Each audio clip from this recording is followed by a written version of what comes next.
કેમ છો વિદ્યાર્થી મિત્રો? આપણે અભ્યાસ કરી રહ્યા છીએ ગુજરાતની ભૂગોળનો અને એમાં પણ મિત્રો આજે આપણે નવા જ પાઠની શરૂઆત કરવાની છે. પાઠનું નામ છે ગુજરાતની જમીન. ઘણા બધા મિત્રોએ મને મેસેજ કરીને કહ્યું હતું કે સાહેબ જમીનનો પાઠ તમે પહેલાં લેજો, પરંતુ મિત્રો આ ભૂગોળ વિષય છે. જે પાઠ જે ક્રમમાં ભણાવાતા હોય એ પાઠ જ ભણાવી શકાય. મિત્રો હું તમને સમજાવીશ કે કેમ મારે નદીઓ અને આબોહવા જમીન પહેલા લેવી પડી, એટલે કે એ પાઠ કેમ પૂર્ણ કરવા પડે. જો મિત્રો આબોહવા અને નદીઓના પાઠ પૂર્ણ ન કર્યા હોત મેં, તો તમને ગુજરાતની જમીનના પાઠમાં સમજણ શક્તિ ઓછી રહી જાત. ઓકે, તો એ અનુબંધ પણ થશે, નદીઓનું અનુબંધ થશે અને મિત્રો આબોહવાનું પણ અનુબંધ થશે. તો મિત્રો આપણે ગુજરાતની જમીનને કઈ રીતના ભણીશું એ પહેલાં સમજી લઈએ. મારી સાથે આપની નોટબુક અને એક ગુજરાતનો મેપ તૈયાર રાખજો મિત્રો. 2-3 રંગની પેનો હશે તો વધુ સારું રહેશે. તો સ્ટાર્ટ કરીએ છીએ. ગુજરાતની જમીન પાઠની રૂપરેખા પહેલાં જોઈએ તો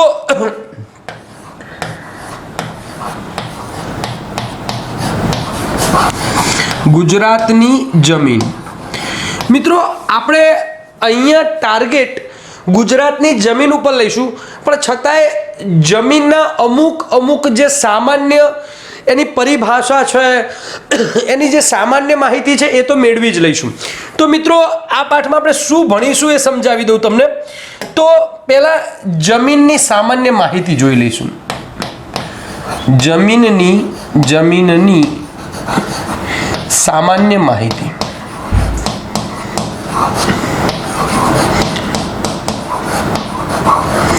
પછી મિત્રો શું કરીશું કે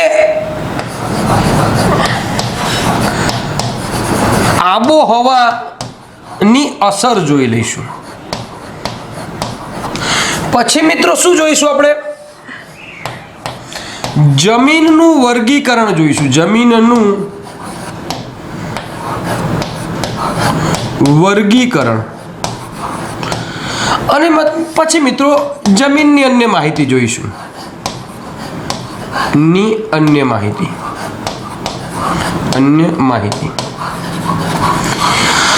આશા રાખું કે આપ મારી સાથે આ ડાયાગ્રામ બનાવી દેજો. પ્રથમ આપણે જોઈશું જમીનની સામાન્ય માહિતી, પછી આબોહવાની અસર જમીન ઉપર શું થાય છે એ જોઈ લઈશું. પછી મિત્રો જમીનનું વર્ગીકરણ જોઈશું અને જમીનની અન્ય માહિતી, જે પણ માહિતી બાકી રહી જાય એ જોઈ લઈશું.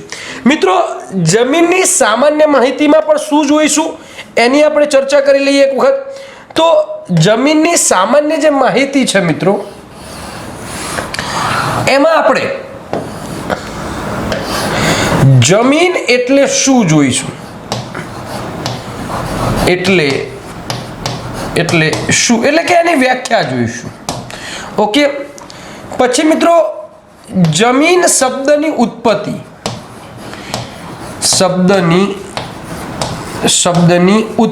જોઈશું. પછી મિત્રો જમીનના ઘટકો જોઈશું. જમીનના ઘટકો. પછી મિત્રો જમીનની છિદ્રાળુતા સમજીશું. જમીનની છિદ્રાળુતા.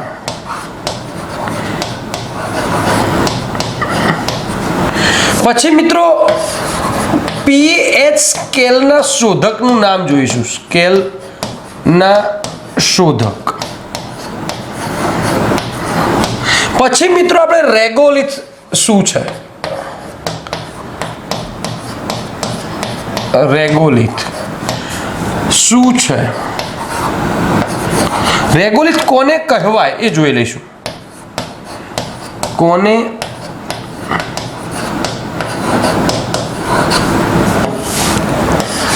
અને સ્થાનીય જમીન અને સ્થળાંતરિત જમીન સમજી લઈશું. જમીન તો મિત્રો જમીનની સામાન્ય માહિતીમાં એટલે જમીન એટલે શું એને સમજી લઈશું. જમીન શબ્દની ઉત્પત્તિ આપણે જોઈ લઈશું. જમીનના ઘટકો જોઈશું. જમીનની છિદ્રાળુતા આપણે જોઈ લઈશું. પીએચ સ્કેલના શોધકનું નામ અને કયા વર્ષે શોધાયું એ એની આખી પદ્ધતિ જોઈ લઈશું. રેગોલિથ કોને કહેવાય એ સમજી લઈશું. પછી મિત્રો સ્થાનીય જમીન અને સ્થળાંતર જમીન એક નાના નાના મુદ્દા છે એને સમજી લઈશું. પછી મિત્રો અહીંયા 2-3 વાક્યો છે એ લખવાના થાય છે. એ વાક્યોમાં શું છે મિત્રો, તો એ કઈ રીતના આબોહવા અસર કરે છે એ મારે તમને 2-3 વાક્યોમાં સમજાવવાનું છે. બીજું કે મિત્રો આ જમીનની તમને જો તમે લાંબા ગાળાથી એટલે કે 2-3 વર્ષ સુધી ગુજરાતના પ્રદેશોમાં ફર્યા હોય કે આખું ગુજરાતનું ભ્રમણ કરેલું હોય તો તમને જમીન સમજવી મજા આવશે. બીજું કે જો તમે ખેડૂત હશો તો જમીન અને પાક આ ઇન્ટર રિલેટેડ છે તો તમને બંને સમજવામાં મજા આવશે, બરાબર ને. એ મિત્રો જરૂરી નથી કે તમે ખેડૂત જ હોવાના. જો તમે ખેડૂત હોવાના તો એવું ના સમજતા કે આ વિડીયો જોવાનું બંધ કરી દઈએ. નહીં મિત્રો, તમને ઝડપી સમજાશે એમ બોલું છું. તમે સમજી બેઠા છો એમ નથી બોલતો મિત્રો, બરાબર ને. ઓકે, તો એ જોઈ લઈશું. હવે મિત્રો જમીનના વર્ગીકરણમાં શું જોઈ લઈશું, તો જમીનના વર્ગીકરણમાં આપણે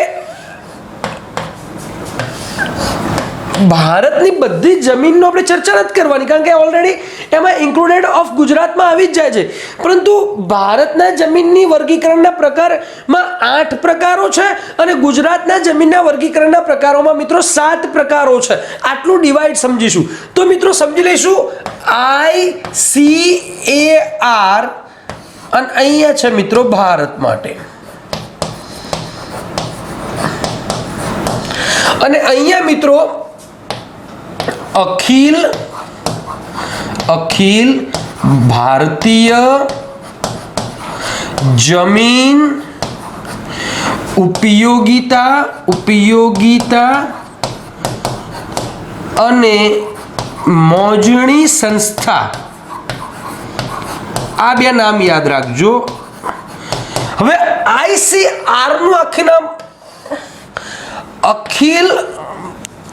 અખિલ ભારતીય કૃષિ પરિષદ, ભારતીય કૃષિ પરિષદ.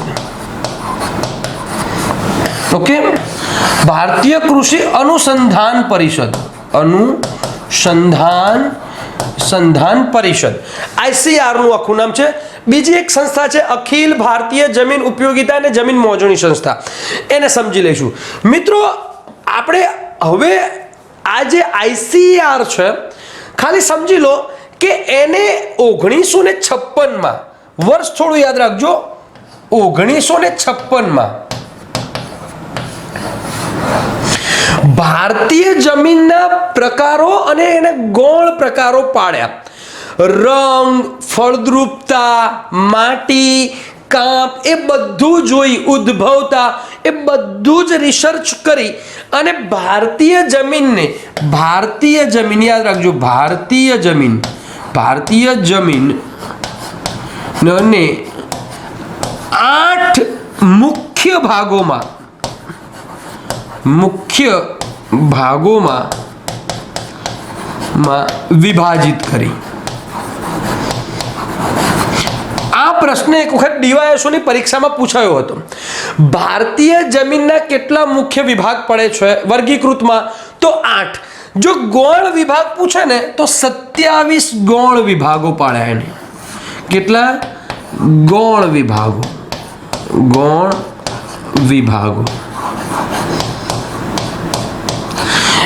ઓલરેડી અહીંયા આવી જાય છે. નામ હું લખી જ દઉં છું, જે બાકી રહે છે એ પણ લખી દઉં છું. હવે મિત્રો આ જે પરિષદ, આ જે સંસ્થા છે અખિલ ભારતીય જમીન ઉપયોગિતા અને મોજણી સંસ્થા, એને ગુજરાતના, યાદ રાખજો, ગુજરાતની જમીનને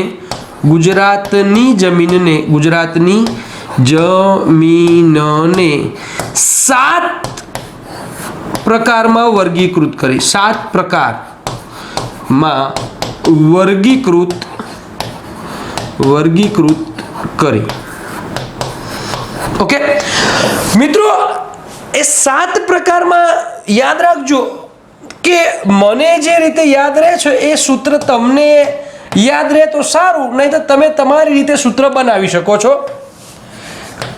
કા સ્ક્વેર ક્ષા રે યાદ રાખજો, પ સ્ક્વેર અને જમ આટલું યાદ રાખવાનું છે. એટલે કે કા નામથી 2 ચાલુ થાય છે, ક્ષા રે પ નામથી 2 અને જ. તો કયા કયા વિભાગો મુખ્ય પ્રકારો છે એ જોઈ લઈએ મિત્રો. તો પહેલો વિભાગ છે કાંપની જમીન. કઈ જમીન? કાંપની જમીન. બીજો છે કાળી જમીન.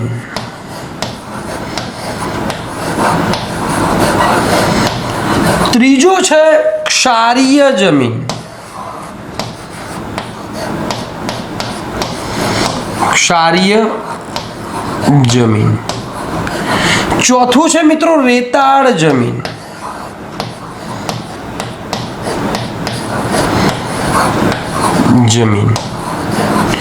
પાંચમું છે પડખાઉ જમીન.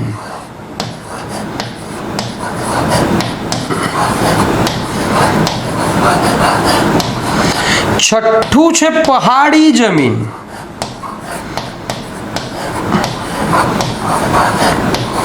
અને સાતમું છે જંગલની જમીન.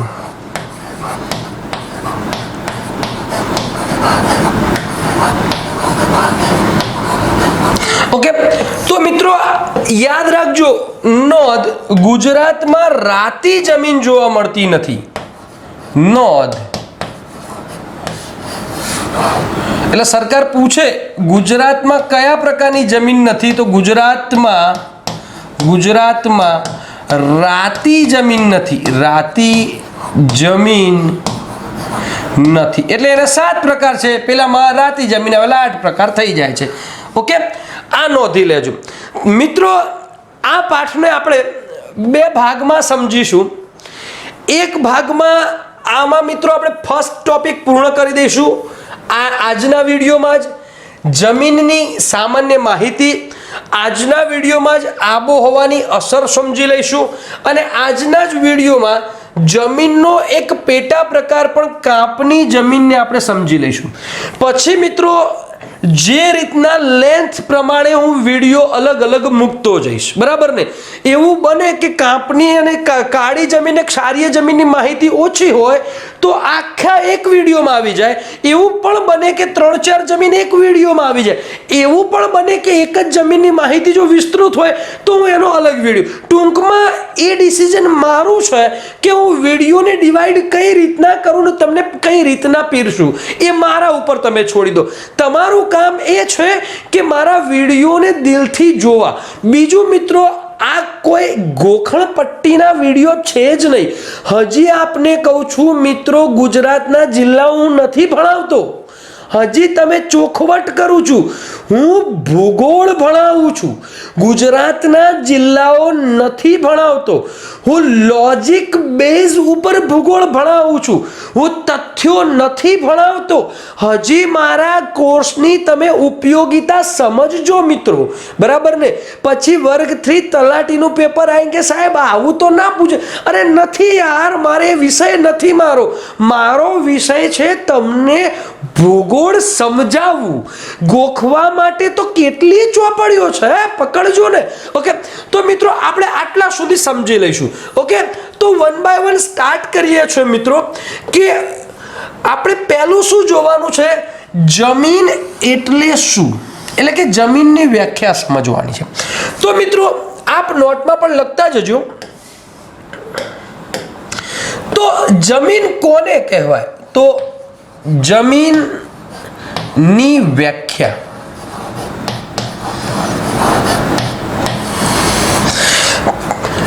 તો મિત્રો આ જે પૃથ્વી છે એ પૃથ્વી સપાટી ઉપરના પાતળા જે આવરણ છે એને જમીન કહેવાય છે પહેલા. હવે જમીન શેની બનેલી છે તો હું એને એક જ વાક્યમાં કહી દઉં કે જૈવિક, સમજો, જૈવિક વત્તા અજૈવિક, આ બેનું સંગઠિત, ભેગું થયેલું સંગઠિત જે સ્વરૂપ છે, જે ઉપરનો પાતળો પાર્ટ છે, એને જમીન કહે છે, જમીન કહે છે. હવે પ્રશ્ન ત્યાં થાય કે ચોપડીમાં તો આટલું જ આપેલું, જૈવિક અને અજૈવિક સંગઠનના જે ભેગું થાય છે એ સ્વરૂપને જમીન કહે છે. પરંતુ યાર હવે સમજાવો તો મિત્રો સમજાવું. હવે પ્રશ્ન સમજો કે પરિસ્થિતિ શું છે. તો એક ખડક છે, ખડક. સમજો મિત્રો, જ્યારે હું સમજાવું એવો શબ્દ બોલું ને ત્યારે તમારે ચોપડીની પેન મૂકી દેવાની. અને હજી કહું છું, મારી તો તમને સલાહ છે કે પ્રથમ વખત માત્ર વિડીયો જુઓ, કશું જ ના લખો, કંઈ જ ના લખો. બીજી વખત એ વિડીયોને પેન સાથેની નોટ બનાવો, પછી લાઈફ ટાઈમ સોલ્યુશન થઈ જશે. હા, મહેનત 2 વખતની છે મિત્રો, બરાબર. હવે એક ખડક છે, એ ખડક ઉપર આબોહવાની અસર થાય છે, આબોહવા. હવે આબોહવામાં શું આવે? પાણી અને હવા, એટલે કે વરસાદ પડે, ગરમી પડે, ઠંડી પડે, ટૂંકમાં ઋતુઓની અસર થાય છે. મિત્રો, એક ખડક ઉપર વરસાદ પડે એટલે ખડકનું ખવાણ થાય છે. સમજો મારી વાતને. એ ખડકના ઉપરના પડના ટુકડા થાય છે રેતી જેવા. પછી મિત્રો એના અંદરના ખનિજ દ્રવ્યો એ ટુકડા સાથે ભળે છે, બરાબર. પછી મિત્રો શું થાય છે, તમે જો રણમાં જાઓ ને તો તમને રાત્રિ દરમિયાન શું થાય, રાત્રિ દરમિયાન તો નાના અવાજ, ટેટા ફૂટતા ને એવો અવાજ આવે. કેમ?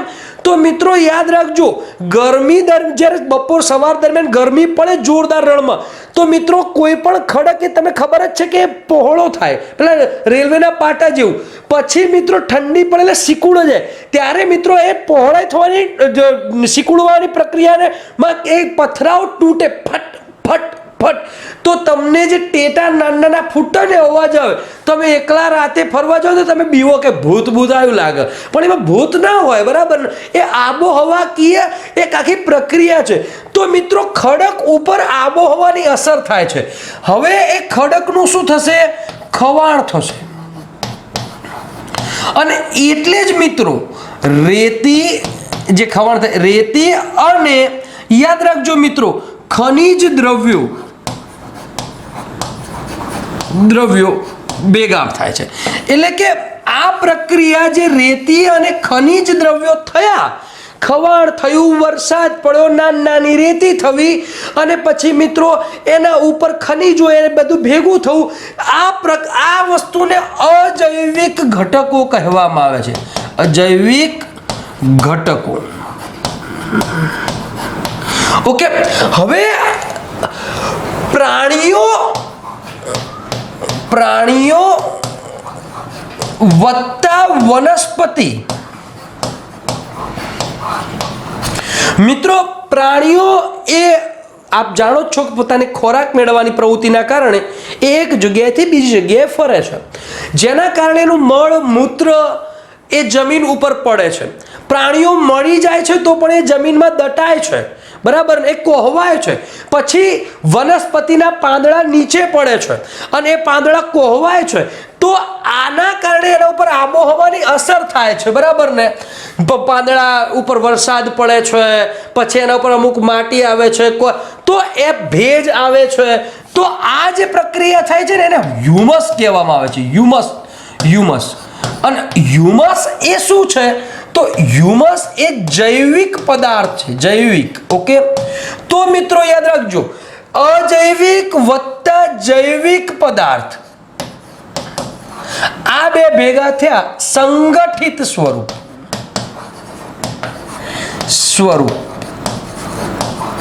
ને જમીન કહે છે, જમીન કહે છે, બરાબર ને, સેન્દ્રિય તત્વોનું એ બધું આવે. તો હવે સમજી ગયા કે જમીન કોને કહેવાય.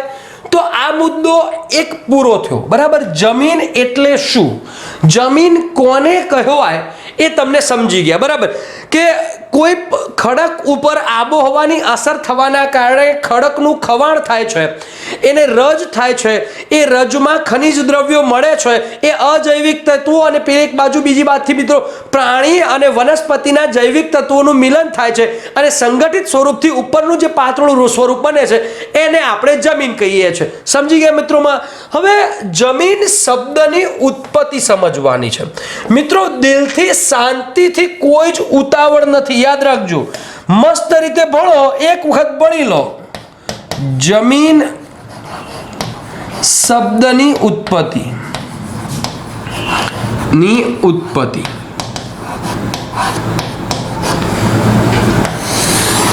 મિત્રો, આ જમીન શબ્દ છે એ લેટિન ભાષાના સોલમ ઉપરથી, સોલમ શબ્દ ઉપરથી ઉતરી આવ્યો છે. એનો અર્થ એવો થાય છે ફર્શ એટલે કે ફ્લોર, આવો થાય છે. ઓકે, એટલે સરકાર પૂછે જમીન શબ્દ એ કઈ ભાષાના શબ્દ ઉપરથી ઉતરી આવ્યો છે, તો તમારો જવાબ લેટિન. મોટા ભાગમાં મિત્રો લેટિન ભાષા આવે છે. બરાબર. બીજું કે જે જમીન શાસ્ત્ર જે ભણાવું છું, જમીન શાસ્ત્ર એટલે ટૂંકમાં અત્યારે હાલ હું તમને જે ભણાવું છું મિત્રો, બરાબર ને, એ જમીન શાસ્ત્રને પેડોલોજી તરીકે ઓળખવામાં આવે છે. કઈ? તો જમીન શાસ્ત્રને પેડોલોજી કહે છે.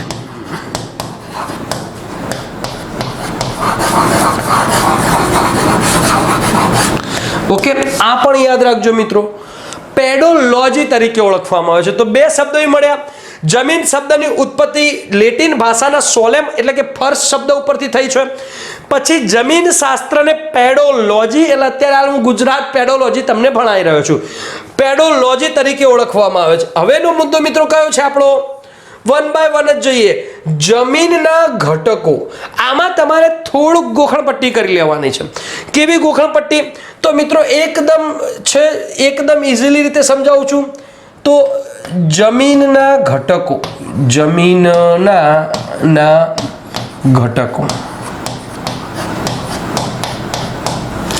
ઓકે. તો મિત્રો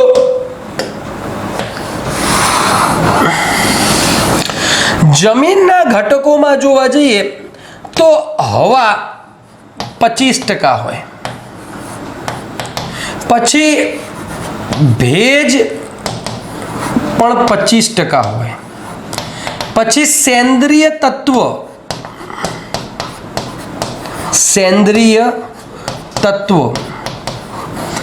5% હોય અને અન્ય 45%.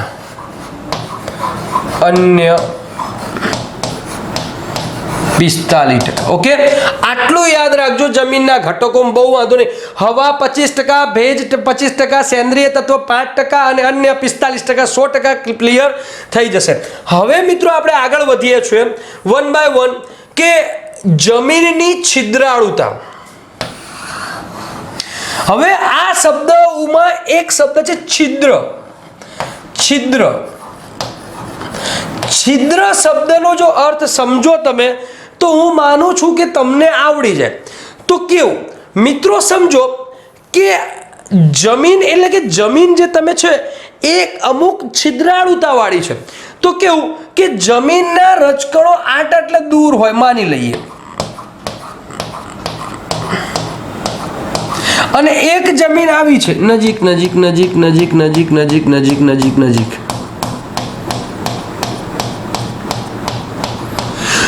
તો પણ મિત્રો એ જમીન આખી એની અલગ કહેવાય કે પાકની ઉત્પાદકતા વધારી દે છે કે ઘટાડી દે છે. આ જમીનમાં રેતાળ જમીન તમને જોવા મળશે, કેવી રેતાળ જમીન જોવા મળશે, જ્યાં ગરમી વધુ હોય. સમજો મિત્રો, હવે આબોહવા લાવું છું. જ્યાં ગરમી વધુ હોય ને વરસાદ ઓછો હોય ત્યાં તમને રેતાળ જમીન જોવા મળશે. તો મિત્રો યાદ કરો આબોહવાનું લેક્ચર. અને મિત્રો આપને ખબર જ છે કે કચ્છ અને ઉત્તર ગુજરાતમાં ગરમી વધુ અને મિત્રો વરસાદ ઓછો છે. તો કચ્છ અને ઉત્તર ગુજરાતમાં કઈ જમીન જોવા મળશે? રેતાળ જમીન જોવા મળશે, છિદ્રાળુ જમીન જોવા મળશે. તો બસ આ જ લોજિક છે આબોહવાનું મિત્રો, બરાબર ને? તમને હજી કઈ કઈને થાક્યો મિત્રો? આબોહવા અક્ષાંશ રેખાંશ જો તમે સમજી લો છો તો એ પ્રદેશનું 50% ભૂગોળ તમારા મગજમાં ફરતું થઈ જાય છે, બરાબર ને? તો મિત્રો આ જે જમીનમાં છિદ્રાળુતા, છિદ્રો મોટા હોય તો પાણી નીચે ઉતરી જવાનું, પાણીની સંગ્રહ શક્તિ ઓછી હોય.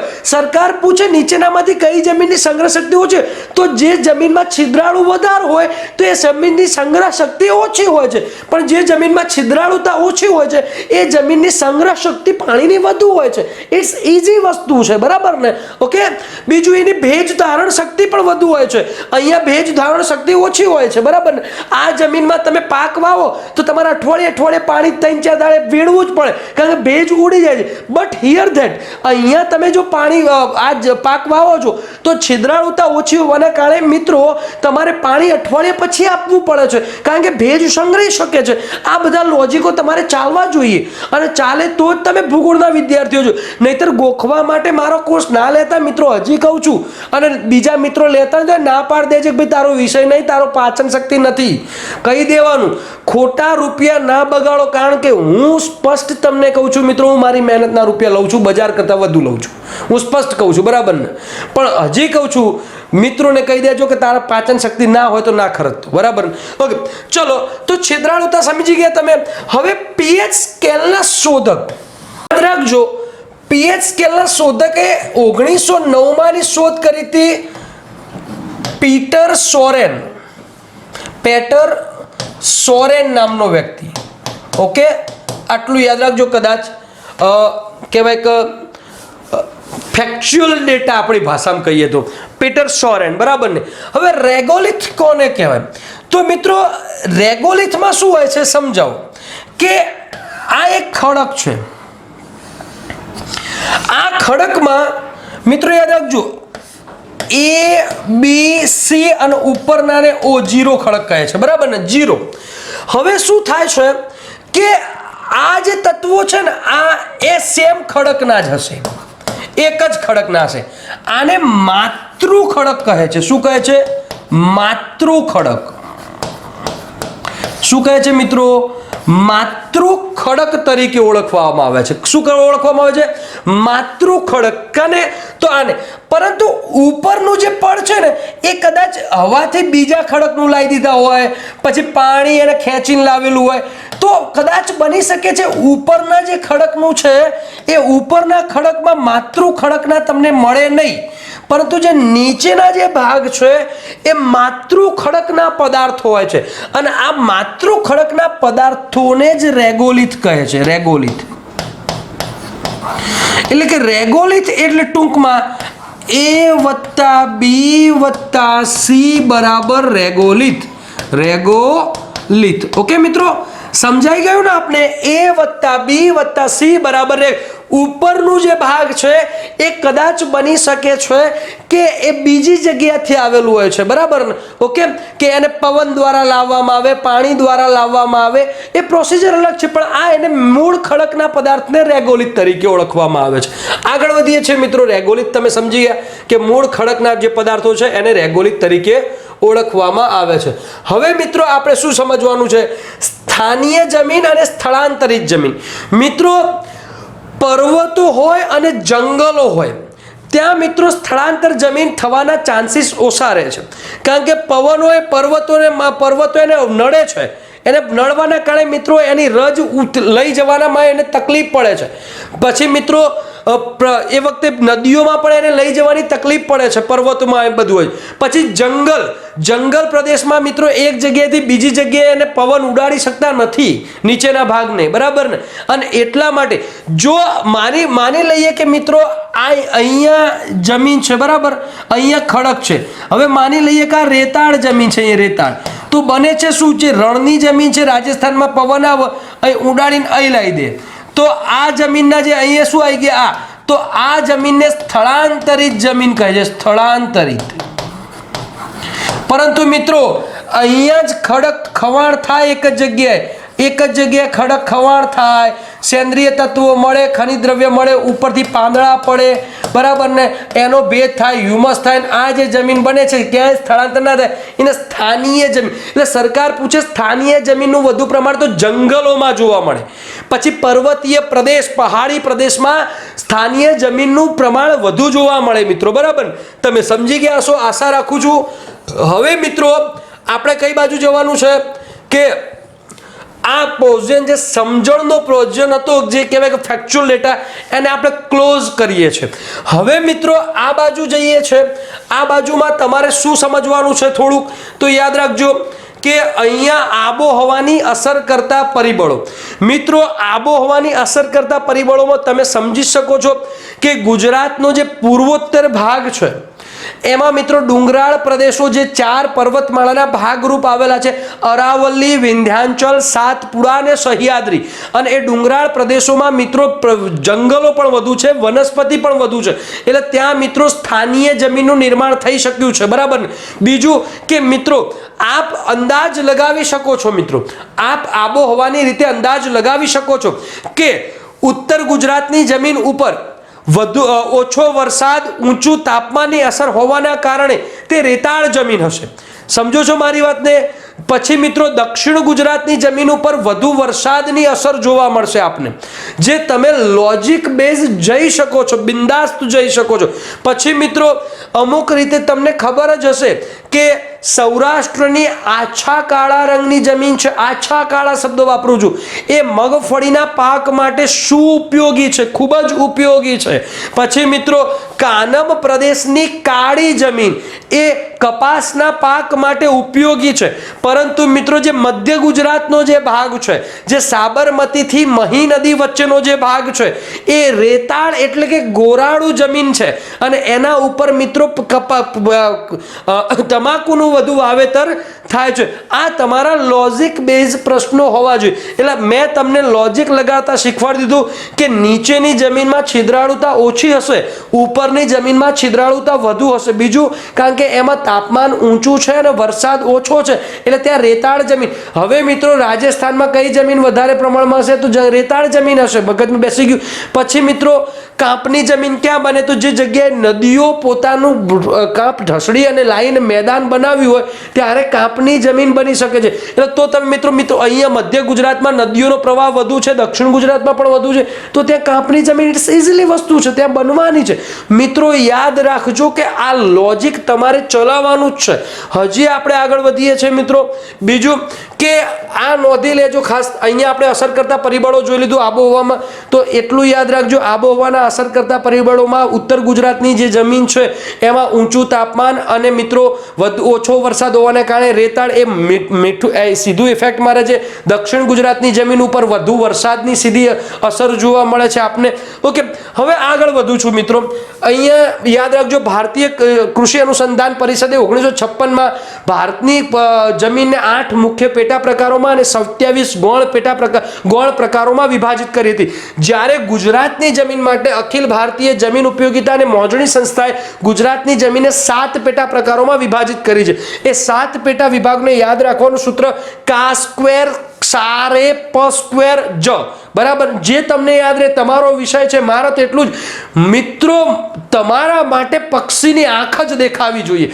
ગમે સામ દામ દંડ નીતિ રીતિ ભેદ, સરકારી નોકરી જોઈએ ને જોઈએ જ, બરાબર. યાદ રાખજો, મગજમાં બેસી ગયું. તો એ કઈ તો કાંપની જમીન, કાળી જમીન, ક્ષારીય જમીન, રેતાળ જમીન, પડખાઉ જમીન, પહાડી જમીન અને જંગલની જમીન. ગુજરાતમાં નોંધ યાદ રાખજો, રાતી જમીન જોવા મળતી નથી. હવે આપણે મિત્રો આ પાઠમાં એક જમીન ભણવાની છે આજે, અને એ છે કાંપની જમીન. કઈ જમીન ભણવાની છે? કાંપની જમીન ભણવાની છે. તો મિત્રો સ્ટાર્ટ કરીએ છીએ કાંપની જમીન. કાંપની જમીન બિલકુલ શાંતિથી ઉતાવળ ન કરતા હવે લોજિક લગાવવાનું ચાલુ કરી દો કે કાંપની જમીન કાંપ ક્યાં મળશે? તો જ્યાં નદીઓ પોતાનો પ્રવાહ આવશે ત્યાં જ મળશે, બરાબર ને? નદીઓ હશે ત્યાં. હજી લોજિક અંદર જેમ જેમ આવશે એમ લોજિક ચાલુ થશે. તો મિત્રો કાંપની જમીનને બે ભાગમાં વહેંચવામાં આવે છે. એક ભાગ છે એનો રંગ, ફળદ્રુપતા,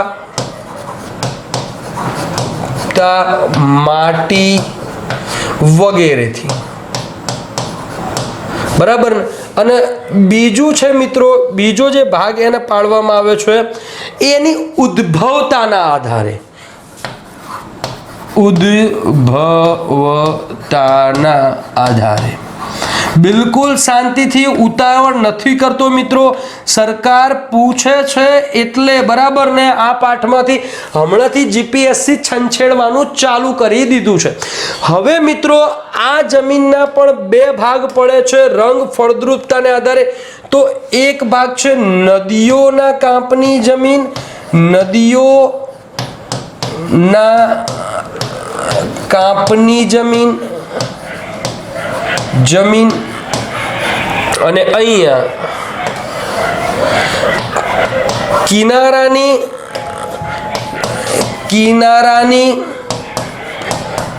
કિનારાની અને મુખ ત્રિકોણની જમીન, મુખ ત્રિકોણ પ્રદેશની જમીન. ઓકે, તો મિત્રો અહીંયા પણ ફરીથી બે ભાગ પાડવામાં આવે છે. એક છે જૂના કાંપની જમીન,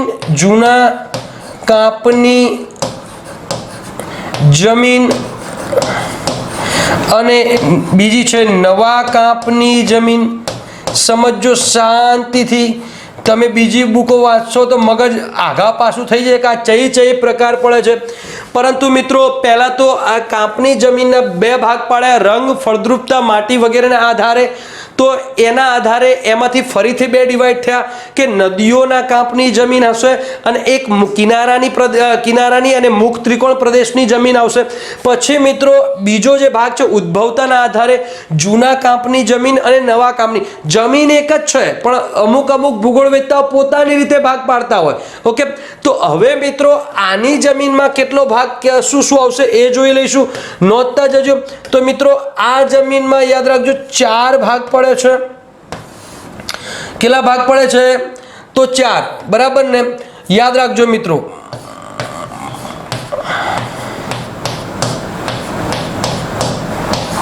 યાદ રાખવાનું ભાગો બે ભાગો, આમ ગમે તે યાદ રાખો. ભાગો બે એટલે ભાઠાની જમીન, ગોરાટ જમીન, ગોરાડુ જમીન અને બેસરની જમીન.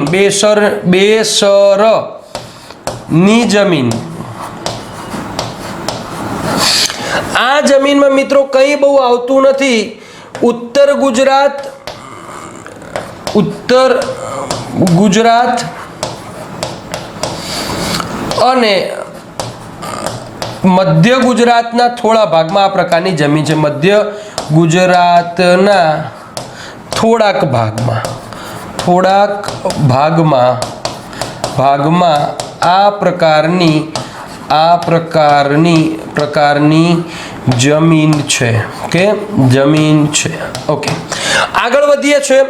હવે આ ભાગમાં હવે મિત્રો જૂના કાંપની જમીનને શું કહેવાય છે? યાદ રાખજો, ગોરાટ જમીન. એટલે કે મિત્રો આપણે આ જમીનને અહીંયા ભણવાની જ છે, એટલે કોઈ ચિંતા કરશો નહીં. આ જમીનને ઓલરેડી આ તો ભાગ અલગ પાડેલા છે એટલે, બરાબર ને?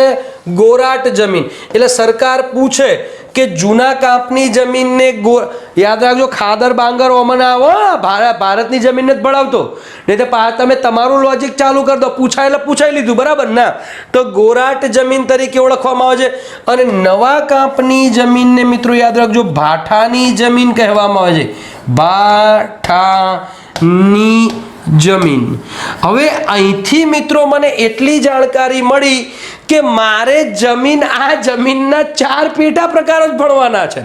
ભાઠાની જમીન, ગોરાટ જમીન, ગોરાળુ જમીન અને બેસર જમીન. બીજું કંઈ નહીં, કારણ કે ઓલરેડી આ જે અલગ ઉદ્ભવતાના આધારે એમાં પેલા એ આવી જાય છે રંગને ઉદ્ભવતાના કારણે, ખાલી એના અલગ ભાગ પાડી આપ્યા છે. મગજમાં બેસી ગયું. સરકાર પૂછે ઉદ્ભવતાના આધારે કાંપની, ગુજરાતના કાંપની જમીનના કેટલા ભાગ પડે છે? તો મિત્રો 2. કાંપની જમીન, જૂના કાંપની જમીન, નવા કાંપની જમીન. જૂના કાંપની જમીને ગોરાટ જમીન કહે છે, નવા કાંપની જમીને ભાઠાની જમીન કહે છે. ઇટ્સ ઇઝી વસ્તુ છે. હવે મિત્રો બીજું કે આ જે જમીન છે કાંપની જમીનમાં આઈએમપી નોંધ લખી રાખજો મિત્રો, ફોસ્ફરસ વધુ હશે, વધુ, અને ચૂનાનું પ્રમાણ ઓછું. ચૂનાનું પ્રમાણ ઓછું. આટલું ગોખવાનું છે. હા, આમાં થોડુંક ચેન્જિંગ છે, પણ ચૂનાનું પ્રમાણ તો તમને ક્યાંય નહીં જોવા મળશે. ના ગોરાળુમાં જ મળશે, ના ગોરાટમાં મળશે, ના ભાઠાની જમીનમાં મળશે, કે ના બેસર જમીનમાં મળશે. તમારે આટલું તો યાદ રાખવાનું છે. ઓકે, હવે મિત્રો લોજિક લગાવવાનું ચાલુ કરીએ છીએ આપણે. પહેલા સમજી લઈએ ગોરાટ જમીન અને ભાઠાની જમીન, બંને જરૂર પડે તો સાથે સાથે જઈએ. હવે મિત્રો સમજો કે એક જમીન છે જૂના કાંપની જમીન છે, એટલે કે દર વર્ષે ત્યાં કાંપ પથરાતો નથી. સમજો છો મારી વાતને? દર વર્ષે ત્યાં કાંપ પથરાતો નથી. જો માની લઈએ, હવે તમને લોજિકલી સમજાવું કે વાદળી જ રંગ લઉં, આ નદી છે, આ ભાગમાં દર વર્ષે નદીનું પૂર આવતું નથી. સમજો, રેર કેસમાં 5-6 વર્ષે પૂર આવે છે તો નદીનો કાંપ અહીં આવી જાય છે. એટલે કે મિત્રો આ અહીંયા જૂનો કાંપ હોય છે, જૂનો, દર વર્ષે કાંપ આવતો નથી, જૂનો કાંપ. ઓકે, પરંતુ જે આ ભાગ છે, આ ભાગ, ત્યાં મિત્રો નવા કાંપની જમીન હશે, નવા કાંપ. ઓકે, સમજાવો. હવે સ્ટાર્ટ કરજો. બીજું મિત્રો, આ જૂના કાંપની જમીનમાં દર વર્ષે કાંપ આવતો નથી, એટલે કે નવા કાંપનો કોઈ ઉમેરો થતો નથી. સમજજો, નવા કાંપનો કોઈ ઉમેરો થતો નથી. એટલે હવે નોંધતા જજો મિત્રો, અહીંયા હું ગોરાટ લખું છું, ગોરાટ. ઓકે, એટલે કે જૂના કાંપની જમીન, ગોરાટ. ઓકે મિત્રો, બહુ ઉપયોગી છો, તમે તમારી રીતે નોંધતા જજો. હજી કહું છું,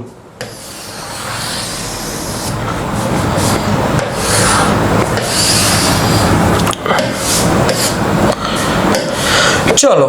હવે મિત્રો અહીંયા ગોરાટ લખ્યું, તો અહીંયા હું લખું છું ભાઠાની જમીન. ભાઠાની જમીન એટલે કે નવા કાંપની જમીન.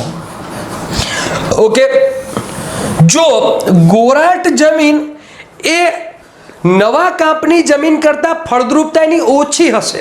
કેમ ઓછી હશે? કારણ કે એવરી યર્સ નવો કાંપ આવતો નથી, તો ફળદ્રુપ થતી નથી, જે છે એમાં ચાલ્યા કરે છે, બરાબર ને? તો પહેલું કે ફળદ્રુપતા ઓછી.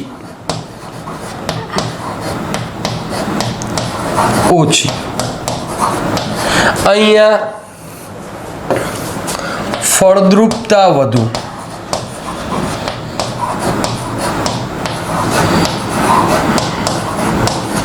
ઓકે, પછી મિત્રો યાદ રાખજો કે આ જમીનમાં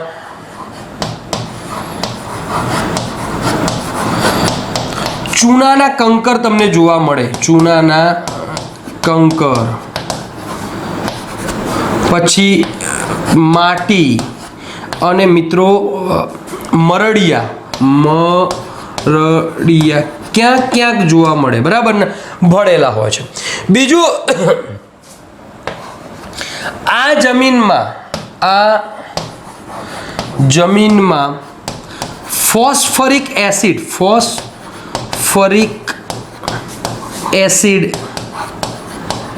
એસિડ વધુ.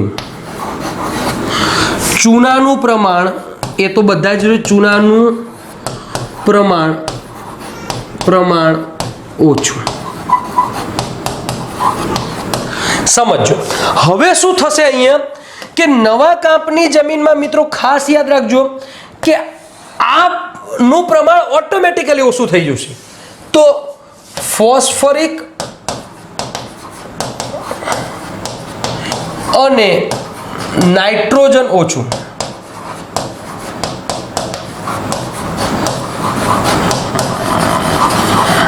સમજી ગયા મારી વાતને ફોસ્ફરિક અને નાઇટ્રોજનનું પ્રમાણ ઓછું થઈ જાય છે કયા તો નવા કાંપની જમીનમાં એટલે કે ભાઠાની જમીનમાં હવે મિત્રો આ જમીન છે આ જમીનમાં દર વર્ષે નવો કાંપ આવતો નથી એટલે કે મિત્રો ના પાંદડા તણાઈ આવે છે ના પ્રાણીઓના મળમૂત્ર કે કોઈ એવું તણાઈને આવતું નથી એટલે એમાં સેન્દ્રિય તત્વો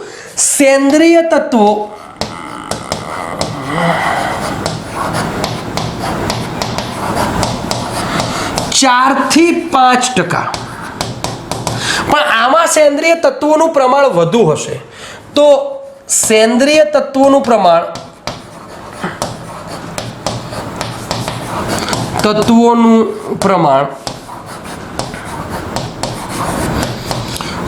5 થી 6%.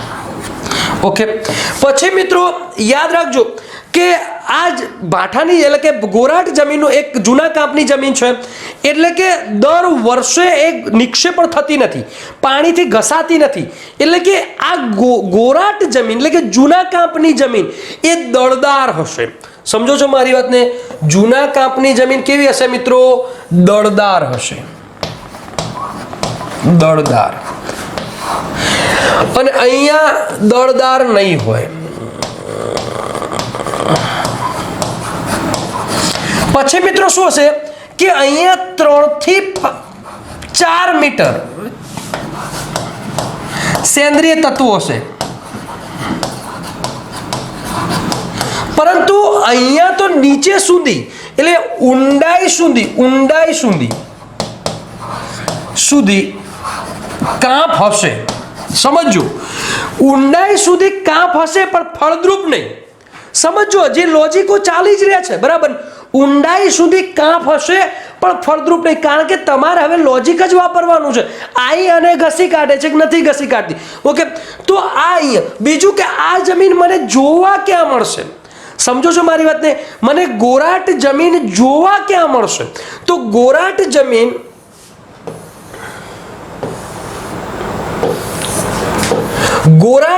સમજો એક ભરૂચ જિલ્લામાં ભરૂચ જંબુસર તાલુકો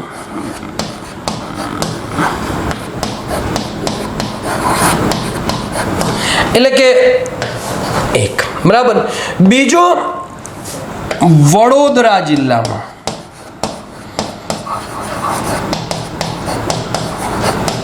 ડભોઈ તાલુકો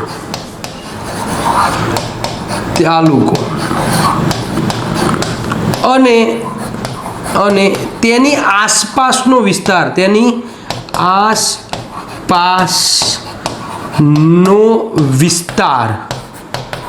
ઓકે સમજી ગયા તો અહીંયા પછી ખેડા હવે ખેડામાં શું છે તો ખેડામાં તમારો લોજિક લગાવવાનું ખેડામાં મિત્રો સાબરમતીથી મહી વચ્ચેના જે ભાગમાં એટલે બધું આવી જાય છે લગભગ થોડુંક બાકી રહે ભાગમાં ઓકે એટલે કે ખેડામાં તમને પણ જોવા મળશે પછી મિત્રો સુરતના ઘણા ખરા વિસ્તારમાં સુરતના ઘણા ખરા વિસ્તારમાં ઓકે તો આ હતી ગોર હવે સમજો મિત્રો નવા કાંપની જમીન તમને ક્યાં જોવા મળશે તો જે નવા કાંપની જમીન તમને ત્યાં જોવા મળશે સમજો મિત્રો નદીઓના મેદાનમાં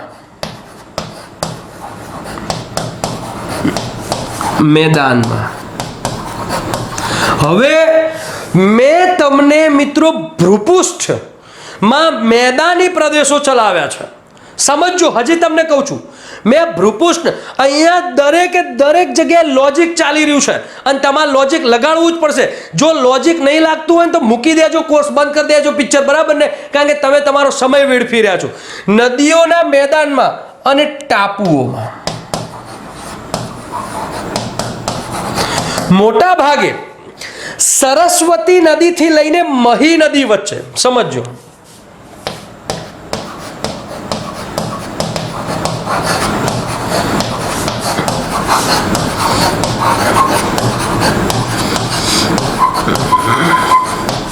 બીજું કે આમાં ઘઉં, શક્કરટેટી જેવા પાકો લઈ શકાય. ઓકે, તો અહીંયા આપણે બે વસ્તુ જોયું કે પહેલા તો એ જોયું કે જૂના કાંપની જમીન અને નવા કાંપની જમીન જોઈ લીધી મિત્રો આપણે. તો યાદ રાખજો, જૂના કાંપની જમીન ને ગોરાટ જમીન કહેવામાં આવે છે. નવા કાંપની જમીનને શું કઈ જમીન કહેવામાં આવે છે? ભાઠાની જમીન તરીકે ઓળખવામાં આવે છે. બીજું કે ગોરાટ જમીનની ફળદ્રુપતા ઓછી હોય છે, જ્યારે નવી કાંપની જમીન, ભાઠાની જમીનની ફળદ્રુપતા વધુ હોય છે. બીજું, આ જમીનમાં ચૂનાના કંકરના માટીના મરડિયા હોય છે, પેલામાં અલગ. બીજું કે આ જમીન છે ને, જે જૂના કાંપની જમીન, એમાં માટી વધુ હોય છે. માટી યાદ રાખજો, માટી અને રેતાઈ એ અલગ વસ્તુ છે ભૂગોળમાં, અને એ પણ જાડી માટી વધુ હોય છે, જાડી માટી. ઓકે, પેલી બાજુ શું છે મિત્રો કે રેતનું પ્રમાણ છે ને, રેત એ 80% હોય છે, અને મિત્રો માટી છે ને એ 10% જેટલી હોય છે, એટલે ઓછી હોય છે, બરાબર? દર વર્ષે રેત નહીં ખેંચાઈને આવતી મિત્રો નવા કાંપની જમીનમાં, એટલે તો આપણે નદીઓમાં પેલા બુલડોઝરો લઈને જાય છે ને માટીઓ લેવા, બરાબર ને? એટલે રેતીનું પ્રમાણ અહીંયા વધુ હશે.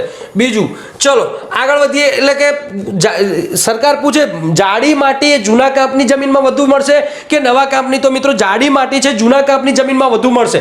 ઓકે, બીજું કે ફળદ્રુપતા ઓછી, પેલી બાજુ વધારે. પછી આ જમીનમાં ફોસ્ફરસ એસિડ એટલે નું પ્રમાણ વધુ, પેલી બાજુ આ તો ઓછું, અને નાઇટ્રોજન પણ ઓછું. સમજી લેજો કે ફોસ્ફરિક એસિડનું પ્રમાણ જૂના કાંપની જમીનમાં વધુ છે, બટ નવા કાંપની જમીનમાં ફોસ્ફરિક એસિડ પ્લસ નાઇટ્રોજન ઓછું છે. ચૂનો તો બંને બાજુ ઓછો છે, ચૂનાનું પ્રમાણ ઓછું. મિત્રો યાદ રાખજો, કાંપની જમીનમાં ફોસ્ફરસ વધુ હોય છે ને, ફોસ્ફરસ ક્યાં ગઈ કાંપની જમીન, અને ફોસ્ફરસ વધુ હોવાના કારણે આ જમીન આલ્કલી. ઓકે, સમજી ગયા મારી વાતને? ઓકે, ચલો આગળ વધીએ છીએ. પેલી બાજુ આ ઓછું થઈ જાય છે, સાથે નાઇટ્રોજન પણ ઓછું થઈ જાય છે, બરાબર ને? ઓકે, આગળ વધીએ. પછી સેન્દ્રિય તત્વો 4 થી 5% હોય, પેલી બાજુ વધારે હોય છે, 5 થી 6% હોય છે. પછી આ જમીન દળદાર હોતી નથી, હોય છે, સોરી મિત્રો, દળદાર હોય છે. પેલી બાજુ દળદાર, એનું દળ થોડું ઓછું હોય, કારણ કે દર વર્ષે નવું કાંપ આવે, ઘસાઈ જાય છે, બરાબર? એ ઘસાઈ જાય છે. બીજું, આનો કાંપ ઊંડાઈ સુધી હોય, બરાબર ને? આનો કાંપ ઊંડાઈ સુધી હોય છે, પરંતુ મિત્રો આનો કાંપ, પેલાનો કાંપ ઊંડાઈ સુધી હોતો નથી, કારણ કે દર વર્ષે કાંપને ઢસડી જાય છે, એટલે કાંપ ઊંડાઈ સુધી હોવાનો નહીં. બીજું, આ જમીન, પેલી કઈ જમીન મિત્રો? કાંપને ગોરાટ જમીન. ગોરાટ જમીન ક્યાં હોય છે? તો મિત્રો સોરી, આ જમીન છે ને, આ જમીન પેલી બાજુનું લખેલું છે અહીંયા. તો ગોરાટ જમીન ક્યાં જોવા મળે? મેં તમને પેલામાં લખાયું, આ રહી. તો ગોરાટ જમીન તમને ક્યાં જોવા મળશે મિત્રો? અહીંયા ભરૂચ, જંબુસર તાલુકો, વડોદરા જિલ્લામાં ડભોઈ તાલુકો અને તેની આસપાસનો વિસ્તાર, ખેડા જિલ્લામાં સાબરમતી મહી વચ્ચેનો પ્રદેશ, અને સુરતના ઘણા. અહીંયા મિત્રો મેં જે લખી દીધું છે ને, એ પેલા એનું લખી દીધું છે, એટલે યાદ રાખજો, ભાઠાની જમીનનું. ઓકે, પેલી બાજુ કઈ જમીન છે? તો મિત્રો ભાઠાની જમીન ક્યાં? તો નદીઓના મેદાનમાં અને ટાપુઓમાં જોવા મળશે. સરસ્વતી નદીથી મહી નદી વચ્ચેનો પ્રદેશ, અને એ ભાઠાની જમીનમાં શક્કરટેટી, ઘઉંનો પાક લઈ શકાય છે. આ ભાગ છે ને એ ભાઠાની જમીનમાં છે, ભાઠાની. ઓકે, તો આપણે બે જમીનો અત્યારે હાલ કાંપની જમીનના બે ભાગ સમજ્યા. ભાઠાની જમીન એટલે કે નવા કાંપની જમીન, ગોરાટ જમીન એટલે જૂના કાંપની જમીન. જૂના કાંપની જમીનમાં ફોસ્ફરિક એસિડનું પ્રમાણ વધુ અને ચૂનાનું પ્રમાણ ઓછું, 4 થી 5% એમ મિત્રો એનું સેન્દ્રિય તત્વો હોય છે. પછી મિત્રો આ જમીન ભરૂચના જંબુસર તાલુકામાં, પછી વડોદરાના ડભોઈ તાલુકામાં, ખેડામાં મહીથી સાબરમતી નદી વચ્ચેના પ્રદેશમાં અને સુરતના ઘણા ખરા ભાગોમાં જોવા મળે છે. આટલું યાદ રાખજો. પછી એનું દળદાર હોય છે અને આ જમીન ભાઠાની જમીન કરતાં ફળદ્રુપતા ઓછી હોય છે. ભાઠાની જમીનમાં ફળદ્રુપતા વધુ હોય છે. ગોરાટ જમીન દળદાર હોય છે, જ્યારે ભાઠાની જમીન દળદાર હોતી નથી. હવે આગળ વધીએ છીએ આ બેનું ભાગ પત્યા પછી મિત્રો. હવે આપણે વાત કરવા જઈ રહ્યા છીએ પેલી બાકી હતી ગોરાળુ જમીન, અને એક જમીન બાકી છે બેસર જમીન.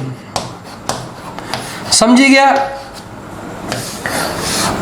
હવે ગોરાળુ જમીન છે ને મિત્રો, એક કાંપ હોય ને, કાંપ, એ કાંપનું પ્રથમ લેયર વોશ આઉટ થઈ જાય. પ્રથમ લેયર એને ખાસ વોશ આઉટ કરી નાખે છે, અને ઉપરનું જે રેતીનો ભાગ છે ને, રેતી, એ તમને દેખાય આવે. એટલે આ જમીનને રેતાળ જમીન તરીકે પણ ઓળખે છે. રેતાળ જમીન, બરાબર ને? કઈ જમીન તરીકે પણ ઓળખે છે? રેતાળ જમીન પણ તરીકે ઓળખે છે, બરાબર ને? એટલે એમ પૂછાય કે ગોરાળુ જમીનનું બીજું નામ તો રેતાળ જમીન. આ જમીન ઉપર મિત્રો, આ જમીન ખાસ તો યાદ રાખજો, સરસ્વતી થી મહી ટુ મહી, બધામાં મિત્રો મેદાનમાં આવી જાય, લાવી જાય મહી વચ્ચેનો ભાગ, જેમાં મિત્રો ચરોતર પ્રદેશ આવી જાય છે. ચરોતર, ઓકે, ચરોતર પ્રદેશ મગજમાં બેસી ગયું. આ ગોરાળુ જમીનમાં આવે છે. ઓકે, હવે ગોરાળુ જમીનના તત્વો તમારે ખાલી યાદ રાખવાના છે. યાદ રાખજો, નાઇટ્રોજન અને ફોસ્ફરિક એસિડ ઓછું. સમજી ગયા? પોટાશ વધુ. આટલું યાદ રાખજો. સોરી મિત્રો, અહીંયા ફોસ્ફરિક ને નાઇટ્રોજન ઓછું અને ફોસ્ફરસ યાદ રાખજો, ફોસ્ફરસ મધ્યમ. ઓકે, પોટાશ વધુ યાદ રાખજો, નાઇટ્રોજન ઓછું અને પોટાશ વધુ. આ અહીંયા છે. ચૂનો તો બધામાં ઓછો જ છે.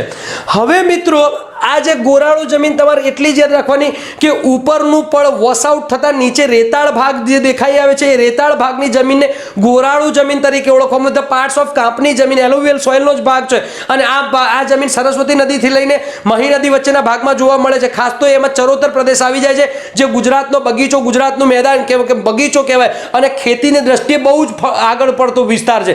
અને મિત્રો, છેલ્લી જમીન છે બેસર જમીન. બેસર જમીન મિત્રો યાદ રાખજો, એ બહુ જ ખેડા અને આણંદ જિલ્લો. યાદ રાખજો, બેસરમાં બીજું કશું યાદ નહીં રાખવાનું. બેસર, છિદ્રાળુતાવાળી, છિદ્રાળુતા, ખેડા અને આણંદ. ઓકે, ખેડા અને આણંદ જિલ્લામાં જોવા મળે છે. આ જમીનમાં મિત્રો ખાસ તો તમાકુ પણ વાવવામાં આવે છે. તો આ હતી કાંપની જમીન. કાંપની જમીનમાં તમારે ખાસ મિત્રો યાદ રાખવાનું છે જૂના કાંપની જમીન ને નવા કાંપની જમીન ને ગોરાળુ જમીન અને મિત્રો બેસર જમીન. જૂના કાંપની જમીન મેં તમને સમજાવી દીધું, નવા કાંપની પણ જમીન સમજાવી દીધું, પછી મિત્રો આ પણ સમજાવી દીધું, અને ગોરાળુ જમીન પણ. ગોરાળુ જમીનમાં તમારે બીજું કંઈ જ યાદ નથી રાખવાનું મિત્રો, કે કાંપનું ઉપરનું પડ વોશ આઉટ થતાં નીચેનું રેતાળ પડ દેખાઈ આવે છે, એ રેતાળ પડને જ ગોરાળુ જમીન તરીકે ઓળખવામાં આવે છે. સમજી ગયા મારી વાતને? અને બેસર જમીન એ છિદ્રાળુતા એમાં વધુ હોય છે, અને એ જમીન મિત્રો ખેડા અને આણંદ જિલ્લામાં વધુ મળી આવે છે. અને જે જમીન ઉપર મિત્રો યાદ રાખજો, કાંપની જમીન ગુજરાતના 50% ભાગમાં છે. નદીઓ જેટલી બધી છે તો પછી હોય જ ને, બરાબર ને? તો આ હતું મિત્રો આપણો આજનો જમીનનો લેક્ચર. મિત્રો આપ બીજી રીતે લોજિકો લગાવતા જજો, એ પણ મહત્વનું છે. તો મિત્રો નેક્સ્ટ લેક્ચરમાં મળીએ છીએ. બાય.